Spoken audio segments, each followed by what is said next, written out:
நம்ம சேனலை சப்ஸ்கிரைப் பண்ணாதவங்க சப்ஸ்கிரைப் பண்ணிடுங்க. கூட ஒரு பெல் பட்டன் வரும், அந்த கோயில் மினி அழுத்தி ஆல் ஆப்ஷன் கொடுத்து விட்ருங்க. அப்போ தான் நம்ம போடுற ஒவ்வொரு வீடியோ உங்களுக்கு நோட்டிஃபிகேஷன்ல வந்து. கவிமகன் யூடியூப் சேனல் உறவுகளுக்கு என்னுடைய அன்பான வணக்கம். ராமாய ராமபத்ராய ராமச்சந்திராய வேதசே ரகுநாதாய நாதாய சீதாயாம் பதயே நமோ நமः.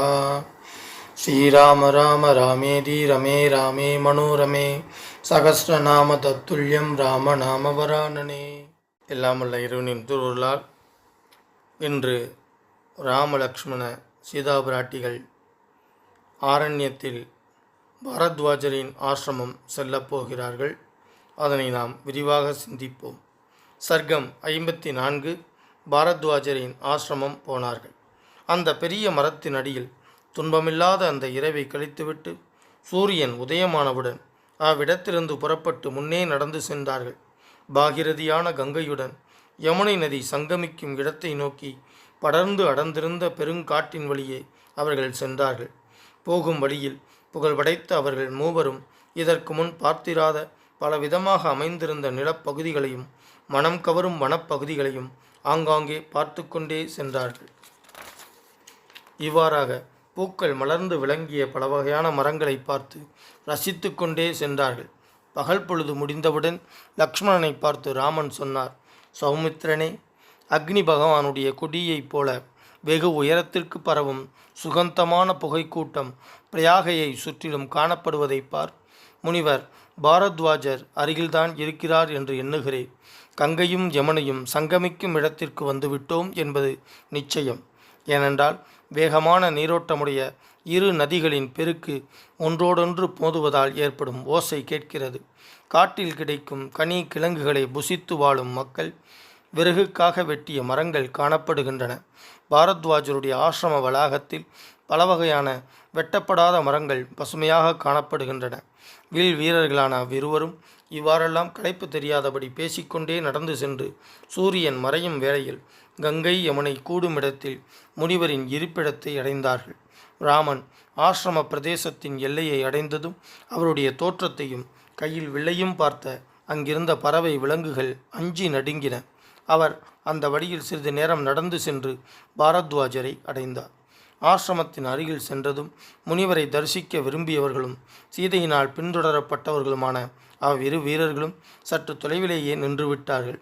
அவர்கள் வந்திருப்பதை முனிவரிடம் சீடர்கள் கூறி அனுமதியை பெற்று வந்து தெரிவித்தபின் சீடர் குலாத்தினால் சூழப்பட்டவரும் கடுமையான விரதங்களை அனுஷ்டிப்பவரும் பரம்பொருளையே சிந்தித்து கொண்டிருப்பவரும் தீவிரமான தவத்தின் பயனாக 3 காலங்களையும் அறியும் வல்லமை பெற்றவரும் அக்னிகோத்திரம் செய்து முடித்தவரும் மகாபாகியசாலியும் ஆத்ம ஞானம் பெற்றவருமான முனிவரை தரிசித்தவுடனேயே கைகளை கூப்பிக்கொண்டு சீதையோடும் லக்குவனோடும் ராமன் அவர் பாதங்களில் பணிந்து வணங்கினார்.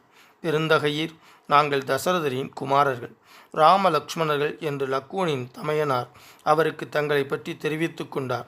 குற்றமற்ற இவள் ஜனகருடைய புத்திரி, என் பத்தினி, மிகவும் இனிய இயல்பினர்.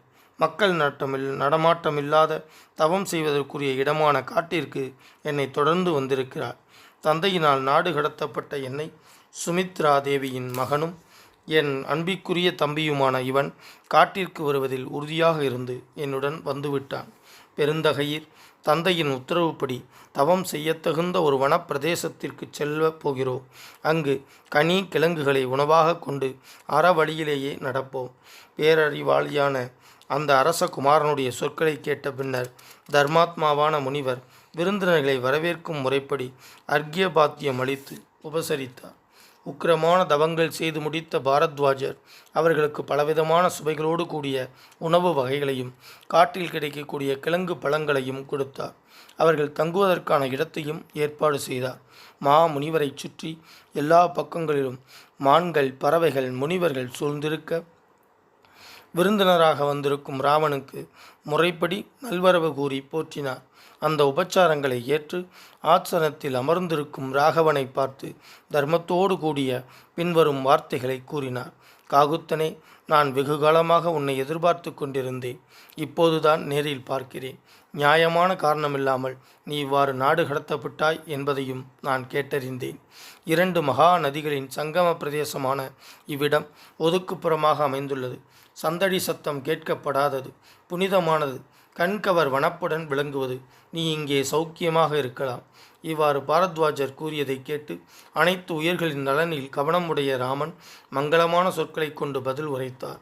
பெருந்தகையீர், நகரத்திலும் கிராமத்திலும் வசிக்கும் ஜனங்கள் நான் இந்த ஆசிரமத்தில் எளிதில் பார்க்கக்கூடியவனாக இருப்பதை அறிந்து கொண்டு விடுவார்கள் என எண்ணுகிறேன்.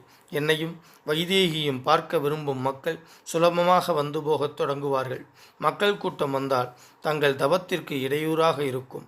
இந்த காரணத்தால் இங்கே தங்குவது சரி என்று நான் நினைக்கவில்லை. பெருந்தகையீர், சுக சௌக்கியங்களை அனுபவிக்க வேண்டிய ஜனககுமாரி சீதா பிராட்டியின் மனம் மகிழும்படியான ஏகாந்தமான ஒரு உத்தம பிரதேசத்தை சிந்தித்து கூறுங்கள். மாமுனிவர் பரத்வாஜர் பொருள் புதிந்த இந்த சொற்களை கேட்டு ராமனுடைய நோக்கம் நிறைவேறுவதற்கு உகந்த பதிலை கூறினார். குழந்தாய், இங்கிருந்து 10 குரோச தூரத்தில் மகரிஷிகள் வாழ்ந்து கொண்டிருப்பதும் புனிதமானதும் எங்கு நோக்கிலும் மனம் கவர் வனப்புடன் விளங்குவதுமான ஒரு மலையில் நீ வாசம் செய்யலாம். கோலாங்கூலம் என்ற இனத்தைச் சேர்ந்த குரங்குகள், வானரங்கள், கரடிகள் அங்கே வசிக்கின்றன. அந்த மலை கந்தமாதனம் என்ற தெய்வீக குன்றுக்கு நிகரானது. சித்திரக்கூடம் என்று பெயர் பெற்றது. ஒரு மனிதன் சித்திரக்கூடத்தின் சிகரங்களை பார்த்துவிட்டால் போதும், அது முதல் ஏராளமான நற்பேறுகளை அடைகிறான். அவனுடைய மனம் பாவத்தின் பக்கம் செல்வதில்லை. அந்த இடத்தில் நீண்ட நெடுங்காலம் தவமேற்றிய அநேக ரிஷிகள் தவத்தின் பயனாக இந்த உடல் உடனேயே வானுலகம் சென்றிருக்கிறார்கள். இடையூறில்லாமல் நீ வாழ்வதற்கு தனிமையான அந்த இடம் ஏற்றது என்று நான் கருதுகிறேன். அல்லது என்னுடன் இங்கேயே உன் வனவாசத்தை கழிக்கலாம். அறம் அறிந்தவரான பரத்வாஜர் மனைவியோடும் சகோதரனோடும் வந்திருக்கும் அன்புக்குரிய விருந்தினர் ராமனை தான் விரும்பியவாறெல்லாம் கனிவுடன் உபசரித்தார். பிரயாகையில் முனிவரின் அருகில் அமர்ந்து பல்சுவை விஷயங்களை பேசிக்கொண்டிருந்த போதே புண்ணியமான அந்த இரவு காலம் கழிந்து போயிற்று. பிரயாசைப்படாமல் மென்மையாக இருக்க வேண்டிய ராமன் வழி நடந்த களைப்பால் மனதிற்கினிய பாரத்வாஜ ஆசிரமத்திலேயே சீதையோடும் லக்குவனோடும் அந்த இரவை சுகமாக கழித்தார். இரவு கழிந்து பொழுது விடிந்ததும் பாரத்வாஜரிடம் சென்றார். ஆன்ம ஒளியால் பிரகாசித்து கொண்டிருக்கும் முனிவரிடம் பொலிநிகர் ராமன் கூறினார். பெருந்தகையீர், சத்திய நெறியாளரே, தங்கள் ஆசிரமத்தில் நிம்மதியாக இரவை கழித்து விட்டோம். நாங்கள் விடைபெற்று செல்ல அனுமதிக்க வேண்டும். இருள் மறைந்து வெளிச்சம் வந்ததும் பாரத்வாஜர் சொன்னார். தேன், கிழங்குகள், பழங்கள் நிறைந்து விளங்கும் சித்திரக்கூடம் செல்வாய். பேராற்றல் உடையவனே ராமா, அது நீ வசிப்பதற்கு ஏற்ற இடம் என்று எனக்கு தோன்றுகிறது. பல வகையான மரச்சோலைகள் நிறைந்தது. கிண்ணறர்களும் உரகர்களும் வந்து தங்குவது, மயில்களின் அகவலோசை ஒலிப்பது, சிறந்த யானைகள் அங்கே வாழ்கின்றன. நீ இவ்வித சிறப்புகள் கொண்ட சித்திரகூட மலைக்கு போ. அது புனிதமான இடம், கண்கவர் வனப்புடையது, ஏராளமான கிழங்குகள் மற்றும் பழங்கள் உடையது. அங்கு எல்லா இடங்களிலும் காட்டின் உட்பகுதியிலும் யானை கூட்டங்களும் மான் கூட்டங்களும் சஞ்சரிக்கின்றன. ராகவா, அவைகளையெல்லாம் பார்த்து மகிழப் போகிறாய். மந்தாகினி நதி, சுனைகள், குன்று சிகரங்கள், மலை குகைகள், பள்ளத்தாக்குகள், நீர்வீழ்ச்சிகள் ஆகிய இடங்கள் சீதையோடு நீ உலாவும் போது உன் மனத்திற்கு ஆனந்தத்தை கொடுக்கும். உற்சாகம் கொண்ட குருவிகள், குயில்களின் ஒலிகள் சூழ்ந்ததும் மங்களத்தை கொடுப்பதும், உல்லாசமாக திரியும் மான்களாலும் அநேக யானைகளாலும் மனோகரமாக விளங்குவதுமான அந்த மலைக்கு சென்று ஆசிரமம் ஏற்படுத்தி கொண்டு வசிப்பாயாக. ஸ்ரீமத் வால்மீகி ராமாயணம் அயோத்தியா காண்டத்தில் 54வது சர்க்கம் முற்றிற்று. மலைவளம் சுரக்க மன்னன் கோன்முறை அரசு செய்க, குறைவில்லாதுயிர்கள் வாழ்க, நான் மறை அறங்கள் ஓங்க, நற்றவம் வேள்வி மல்க, மேன்மைகொள் சைவநீதி விளங்குக உலகமெல்லாம். ஸ்ரீமத் ராமாயணத்தை அனுதினமும் படிப்பதால், அனுதினமும் கேட்பதால் மனதிலும் செயலிலும் அமைதி உண்டாகும். இப்பூவுலக வாழ்வில் நிறைவு உண்டாகும். 7 தலைமுறைக்கும் மங்களம் உண்டாகும். ஸ்ரீமத் ராமாயணத்தை அனுதினமும் ஸ்ரத்தாபக்தியோடு இடைவிடாது சிந்திப்பவர்கள் பூரண சுகம் உடையவராக நோயற்ற தேகத்தோடு நன்மையையே அனுபவிப்பர். இறைவனின் அருளால் சிறு துன்பங்கள் கூட இல்லாமல் இன்பமுடையவராக வாழ்வர். மேலும் ஆயுள் விருத்தி அடைவார்கள். தன லாபம் பெறுவார்கள். பிரிந்த குடும்பம், பிரிந்த உறவுகள் ஒன்று சேரும். அவர்கள் இல்லங்களில் சுப காரியங்கள் நிகழும். அவர்கள் இல்லத்தில் தானிய விருத்தி அடையும். பில்லி சூன்யம் வேரோடு அழியும். தீரா கடன் தீரும். உறவுகள் பலப்படும். புதிய புதிய முயற்சிகளில் வெற்றி பெறுவர். எடுத்த காரியங்களெல்லாம் ஜெயம் உண்டாகும். யம பயம் நீங்கும். பேய் பிசாசு போன்ற அச்சம் நீங்கும். அசுர சக்திகள், துஷ்ட சக்திகள் உங்கள் பார்வையில் நாசமாகும். எதிரிகள் மற்றும் பகைவர்கள் தெரித்து ஓடுவார்கள். எங்கெல்லாம் இராமாயண சப்தம் ஒலிக்கின்றதோ, எங்கெல்லாம் ஸ்ரீமத் இராமாயண சப்தம் ஒலிக்கின்றதோ அங்கெல்லாம் மேகங்கள் உரிய காலத்தில் மழையை பொழியும். பூமி அதிக விளைச்சல் கண்டு செழித்து வளரும். பஞ்சம் பட்டினி இல்லாமல் இவ்வுலகம் செழிக்கும். மக்களுக்கு நலம் பெருகும். இம்மண்ணை ஆளும் அரசர்கள் அறவழியில் ஆட்சி நடத்துவார்கள். அதர்மமாய் ஆட்சி நடத்தினால் புகழை